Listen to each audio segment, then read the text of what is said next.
City India news కి స్వాగతం. నా పేరు రితు. ఈసారికి ఎగ్జిబిషన్ లేదు. హైదరాబాద్ కోవిడ్ కారణంగా 81వ ఆల్ ఇండియా ఇండస్ట్రియల్ ఎగ్జిబిషన్ వాయిదా వేస్తున్నాం.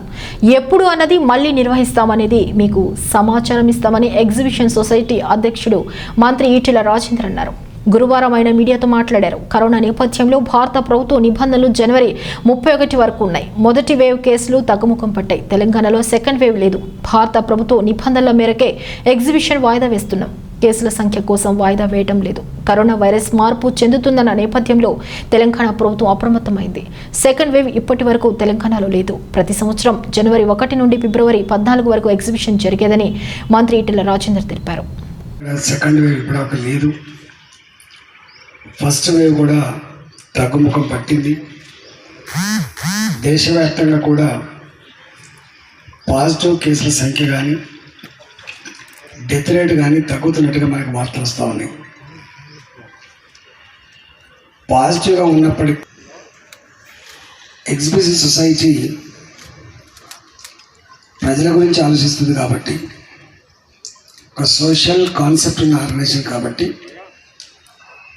బిజినెస్ యాంగిల్లో ఆలోచించదు కాబట్టి, రేపటి నుంచి జరగాల్సినటువంటి ఎగ్జిబిషన్ని కోవిడ్ నిబంధనల కారణంగా కొంత వాయిదా వేస్తున్నట్టు మేము ప్రకటిస్తూ ఉన్నాం. మా బాడీ ప్రభాశంకర్ గారు కావచ్చు, మా వైస్ ప్రెసిడెంట్ వినయ్ గారు కావచ్చు, మా జానకిరామ్ గారు, హనుమంతరావు గారు. Thank you very much for attending our press conference, Veela Rajendra Garu. And on behalf of the managing committee of exhibition regarding the All India Industrial Exhibition, that is the 81st All India Industrial Exhibition. Last year we have celebrated 80th, and this year we are supposed to conduct the 81st All India Industrial Exhibition from 1st January, but because of very క్రీడల అభివృద్ధికి కీలక నిర్ణయాలు. హైదరాబాద్ రాష్ట్ర అబ్కారీ క్రీడా పర్యాటక సాంస్కృతిక శాఖ మంత్రి శ్రీనివాస్ గౌడ్ హైదరాబాద్లోని లాల్ బహదూర్ స్టేడియంలో టెన్నిస్ స్టేడియాన్ని పరిశీలించారు. ఈ కార్యక్రమంలో రాష్ట్ర పరిశ్రమలు, ఐటీ శాఖల ప్రభుత్వ ముఖ్య కార్యదర్శి Jayesh Ranjan, sports authority chairman Allipura Venkateshwar Reddy తదితరులు పాల్గొన్నారు. మంత్రి మాట్లాడుతూ టెన్నిస్ క్రీడాకారులు హబ్గా హైదరాబాద్ సిటీని తీర్చిదిద్దుతున్నామన్నారు. తెలంగాణ టెన్నిస్ అసోసియేషన్ ప్రతినిధులు మంత్రిని కలిసి రాష్ట్రంలో గ్రామీణ స్థాయి నుంచి మండల, జిల్లా, రాష్ట్ర స్థాయి వరకు టెన్నిస్ క్రీడాకారులకు ఆధునిక అత్యున్నత శిక్షణ ఇవ్వడానికి అసోసియేషన్ తరపున టెన్నిస్ అభివృద్ధికి తమ వంతు సహకారం అందిస్తామని అన్నారు. అందుకు లాల్ బహదూర్ స్టేడియంలోని టెన్నిస్ కాంప్లెక్స్లోని మౌలిక సదుపాయాలను ఉపయోగించుకోవడానికి స్పోర్ట్స్ అథారిటీ నుండి అనుమతి ఇవ్వాలని విజ్ఞప్తి చేశారు. టెన్నిస్ అసోసియేషన్ చేసిన విజ్ఞప్తి మేరకు మంత్రి సానుకూలంగా స్పందించారు. సీఎం కేసీఆర్ ఆదేశాల మేరకు రాష్ట్రంలో నూతన క్రీడా పాలసీపై కేబినెట్ సబ్ కమిటీని నియమించారన్నారు. పురపాలక పరిశ్రమల, ఐటీ శాఖ మంత్రి కేటీ రామారావు సూచనల మేరకు త్వరలో కేబినెట్ సబ్ కమిటీ సమావేశంలో క్రీడల అభివృద్ధికి కీలక నిర్ణయాలను తీసుకుంటామన్నారు. తెలంగాణ స్టేట్ టెన్నిస్ అసోసియేషన్ ఆధ్వర్యంలో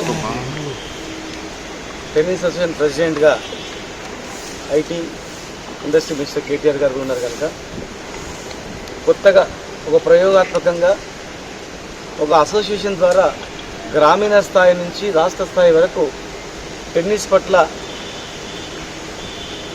ఉత్సాహం ఉన్నటువంటి క్రీడాకారులకు ప్రోత్సహించాలని చెప్పి స్పోర్ట్స్ అథారిటీ ఆఫ్ తెలంగాణ ఆధ్వర్యంలో జాయింట్గా తెలంగాణ టెన్నిస్ అసోసియేషన్ ఆధ్వర్యంలో కలిపి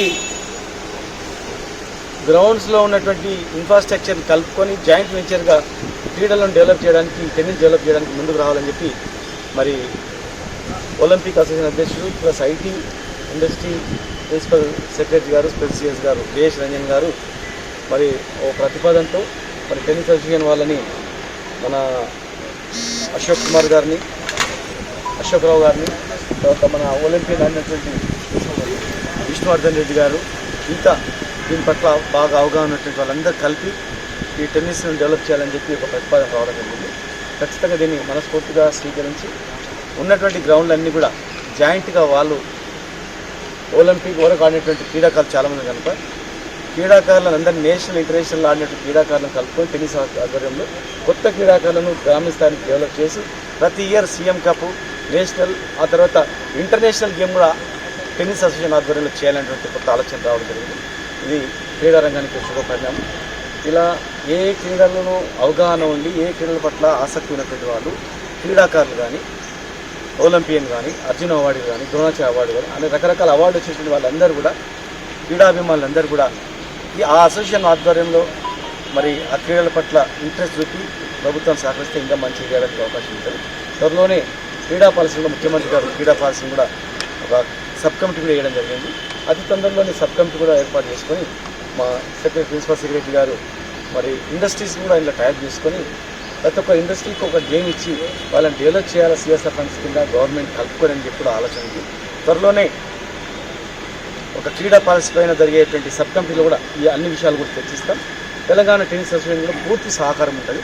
అశోక్ రావు గారు, విష్ణువర్ధన్ రెడ్డి గారు, మిగతా చాలామంది కూడా వాళ్ళు ముందుకు వచ్చినందుకు వాళ్ళ హృదయపూర్వకంగా వాళ్ళని మనస్ఫూర్తిగా అభినందిస్తే మరి భవిష్యత్తులో ఇట్లా ఒక అకాడమీని డెవలప్ చేయడానికి కూడా క్రీడా పాలసీలో రూపొందించుకొని చేస్తాం. అంటే దీనిలో అకాడమీ పెట్టబోతున్నారా లేదంటే పూర్తిగా వాళ్ళకి హ్యాండ్ ఓవర్ కలిపి జాయింట్ వాళ్ళు సపోర్ట్ చేస్తారు, క్రీడాకారులకు సపోర్ట్ చేస్తారు.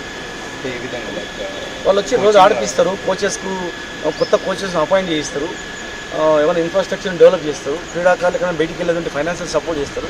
గవర్నమెంట్కి ఇంకా అడిషనల్గా ఆ టెన్నిస్ అసోసియేషన్ కూడా ప్రోత్సహిస్తుంది.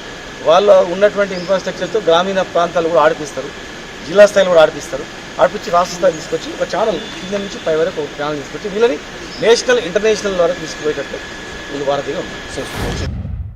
ప్రభుత్వ సంక్షేమ పథకాలను ప్రతి ఒక్కరూ సద్వినియోగం చేసుకోవాలని ఎమ్మెల్యే దానం నాగేందర్ విజ్ఞప్తి చేశారు.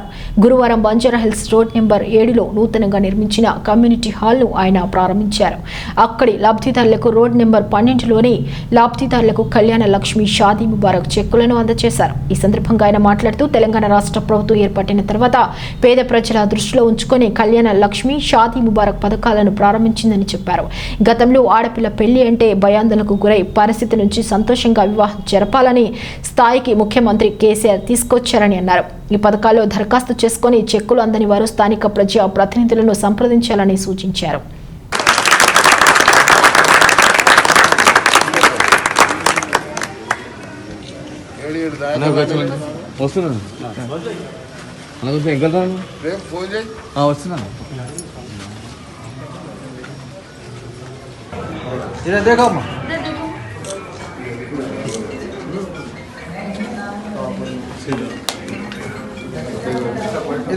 Rehana Bi serial number 22,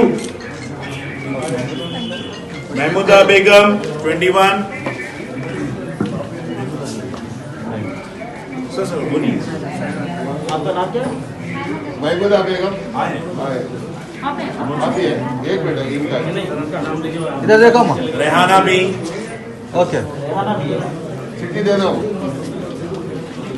Venkatamma 23 serial number.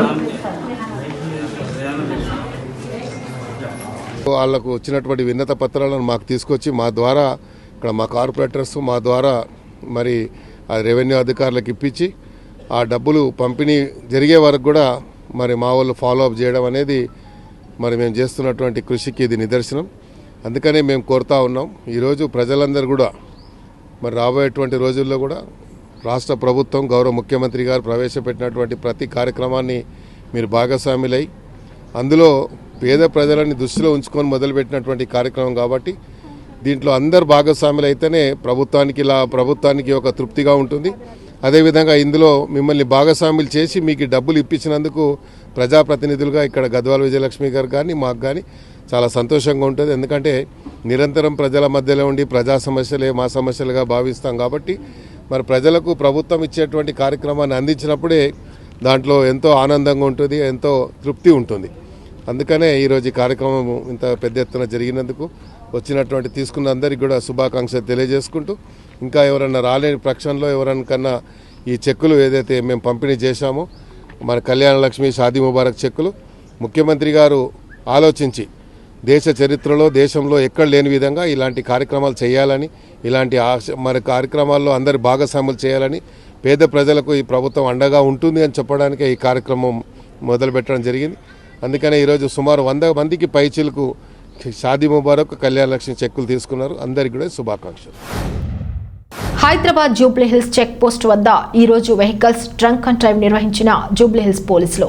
ఈ డ్రంక్ అండ్ డ్రైవ్ లో 3 కార్లు 4 2-వీలర్ వెహికల్స్ సీజ్ చేసి కేసు నమోదు చేసినట్లు జూబ్లీహిల్స్ పోలీసులు.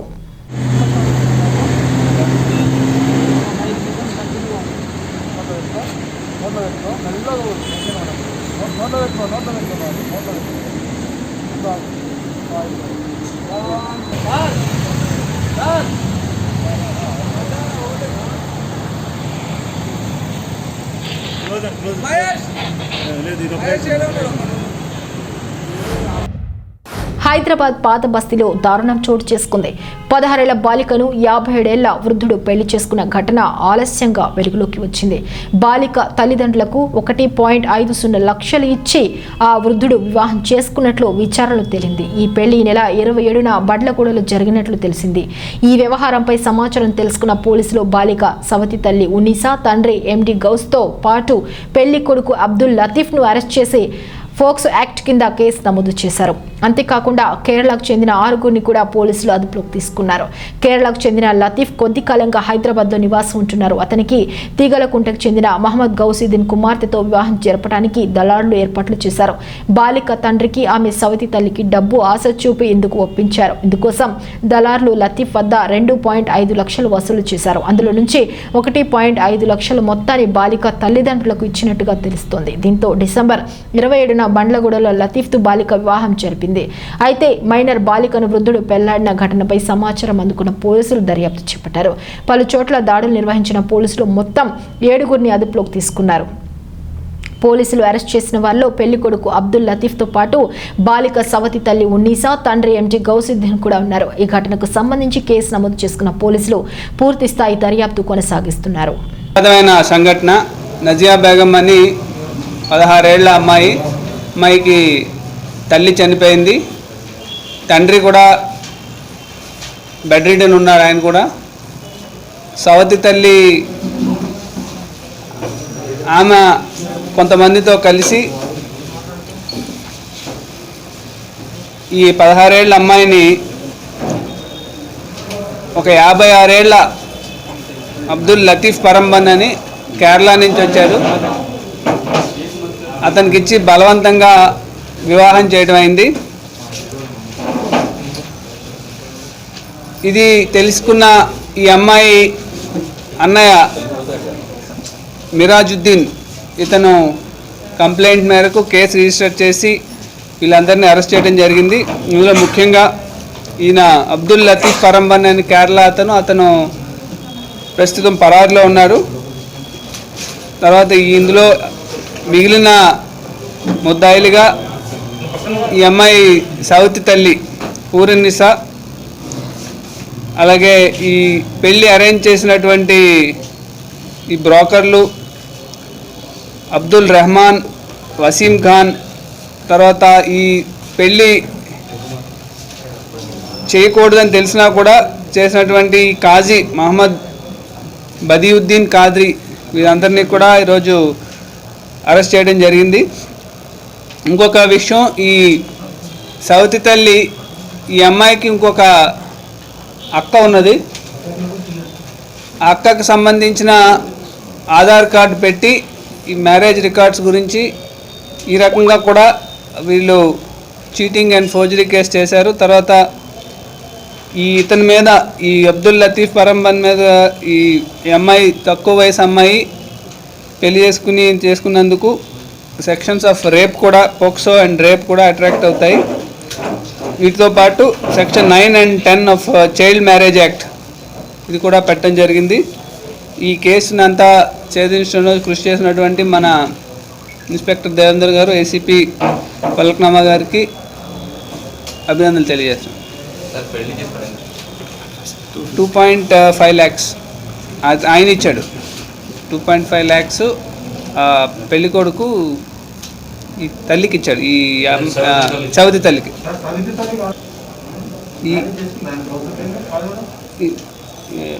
ఫాదర్ని పెళ్లి చేసుకుంది. సార్ చిన్నమ్మ అయితే సార్ చిన్నమ్మ ఓన్ సిస్టర్ కూడా కాదు, దూరం సిస్టర్. సమాచారం వచ్చిందని చెప్పి పెళ్లి జరిగిన రోజే పోలీసులకు సమాచారం వచ్చింది. నెక్స్ట్ డే వచ్చింది. నెక్స్ట్ డే ఓసియానా ఈ అమ్మాయిని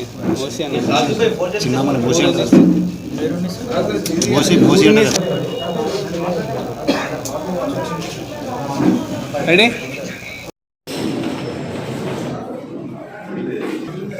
అన్న నువ్వా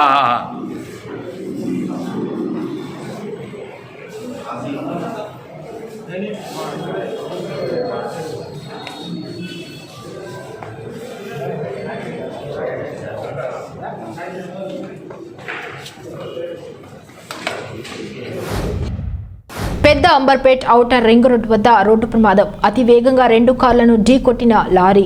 కారు వెనకాల నుండి ఢీ కొట్టడంతో రోడ్డు పక్కన ఉన్న దుప్పట్ల కోట్లోకి దూసుకెళ్లిన కారు. 5 మందికి తీవ్ర గాయాలు.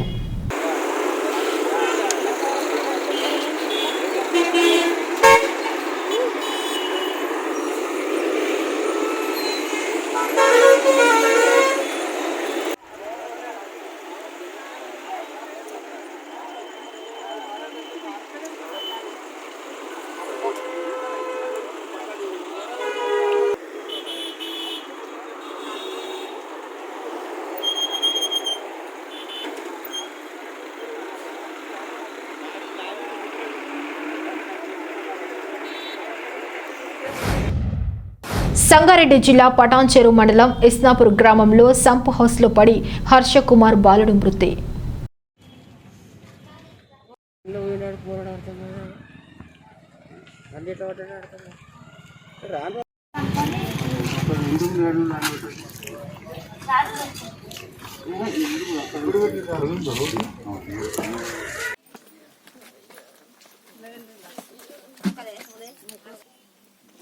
కోటర్ సీసా తెచ్చుకుంది అయినట్టు సార్, అదేదో మంత్ వరకు खोज रहा था उसको, पूरा खोज रहा था, वो नहीं दिखता है तो मैं उसकी मम्मी को बताता है कि नहीं दिख रहा है लड़का.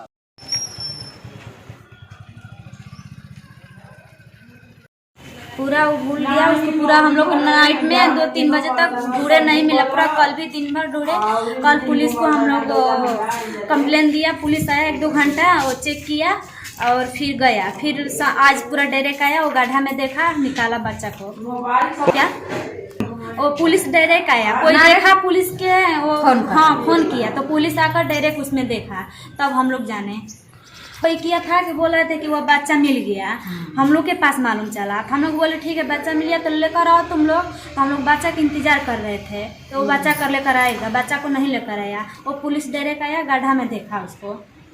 कोई देखा, पुलिस के पास फोन किया करके हम लोग को बोला कि तुम्हारा बच्चा है, लेकर आ रहे हैं। तो परसों नाइट 8 बजे गायब हो गया।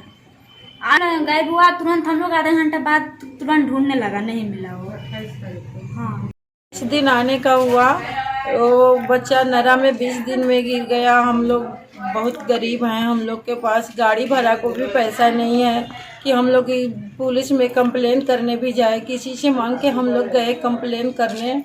आज ऐसा हो गया, परसों दिन 28 तारीख को बच्चा 8 बजे 8:30 बजे रात में खो गया। अभी तक आज बच्चा 10 बजे के लपेट में मिला है, कुएं में मरा हुआ मिला। सर हम लोग को मदद करो, हम लोग बहुत अनाथ हैं, हम लोग को कोई पैसा नहीं है, 1 पैसा भी नहीं है कि कोई काम हम लोग कर सके, बच्चा को कफन भी खरीद सके, कुछ भी नहीं है। हम लोग का मदद करो सर, हम लोग का मदद करो। हम गरीब कैसे जा सकते हैं, घर भी जाने के लिए पैसा नहीं है, हम लोग का मदद करो। हम लोग बिहार का रहने वाले हैं, कैमूर जिला भभुआ बिहार। कितना 20 दिन हो गया सर हमको आने का। 20 दिन अगले 3 तारीख को यहाँ आए। बच्चा तो अभी हम लोग एक दूसरे के रूम पर गए, वो बच्चा जा रहा था वहाँ, बच्चा इसे खेलते खेलते गया, उसमें गिर गया। क्या हुआ कोई भी देखा नहीं कि कब गिरा कब नहीं गिरा। हम लोग 8-8:30 बजे खोजने लगे बच्चा को। खोजते खोजते पूरा कंपनियां छान मारे, हम लोग बच्चा नहीं मिला। बिहान पहले 29 तारीख को हम लोग पुलिस में कंप्लेन दिया, पुलिस भी आया, वो चेक करा, कुछ भी पता नहीं चला। आज बच्चा 10 बजे के लपेट में बस नारा में मरा हुआ मिला बच्चा। हम लोग का मदद करो। हम लोग कुछ कहा नहीं जा रहा है, कैसे अपने घर जाएं, कैसे क्या करें। మంచిర్యాల జిల్లా చెన్నూరు మండలంలోని పొక్కూరు గ్రామంలో విషాదం. గత రాత్రి గ్రామానికి చెందిన బేర నాగరాజు, తాండ్రా వినయ్, కాపిరపు రాజులు కలిసి గ్రామంలోని బెల్ట్ షాప్లో మద్యం సేవించగా బేర నాగరాజు అనే యువకుడు మృతి. ఇద్దరికి తీవ్ర అస్వస్థత. ఏం జరిగింది రాసుకున్నాము. మంది ఎక్కడ కొన్నారు, మరి ఇంకెక్కడ పత్తి దొక్కిరు. 2 ప్లేస్ల పత్తి దొక్కిరు. నీళ్ళు 2 ప్లేస్ల పత్తి దొక్కిరు. ఒక దగ్గర తాగిన దొరికి ఇంకొక దగ్గర కూడా తాగిరట. ఎక్కడెక్కడ తాగిరు, ఏం జరిగింది? పుట్టిదానికి మనిషి చనిపోడు కదా, ఏం జరిగింది అనేది అని లోతుగా చూస్తున్నాం అన్నట్టు. అందుకే తొందర వచ్చి మళ్ళీ అటు పోయినాం. అక్కడి ఇంకో దగ్గరికి పోయినాం. తండ్రివా తల్లి తల్లి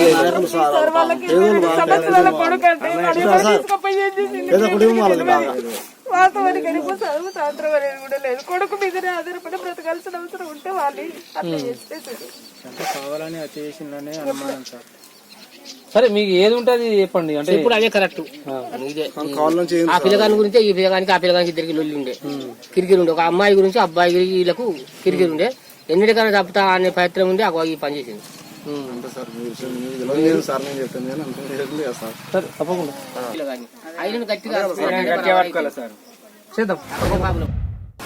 ఇవి బులెటిన్ అప్డేట్స్. మరొక బులెటిన్లో మళ్ళీ కలుసుకుందాం. అంతవరకు సెలవు. నమస్కారం.